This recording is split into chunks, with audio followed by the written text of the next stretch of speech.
Goeiemôre, Dok Matt wat praat. Ek kry hierdie vreeslike tyding.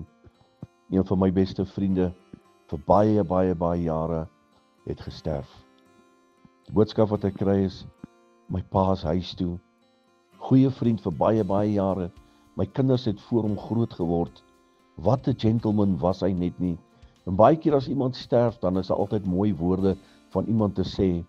Maar ek kan vir die verseker, ek kan van hierdie vriend van my nie een verkeerde ding sê nie. Nooit het hy iemand bespreek of iemand sleg gemaak of iemand lelik behandel nie. Hy was altyd daar vir almal, welgesproke, welgeklee. Wat 'n gentleman was hy net nie. En ek het baie tyd saam met hom spandeer rondom die dinge van die Here.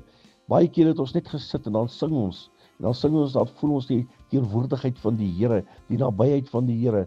En dit was wonderlik geweest om so 'n vriend te hê. En weet jy wat, dit is seer. Ek is stikkend. Maar een ding, een groot vertroosting, ek twyfel nie. Ek twyfel nie waar hierdie vriend van my is nie. Hierdie vriend is daar waar hy in Jesus is. Hierdie goeie vriend van my het die wedloop volëindig.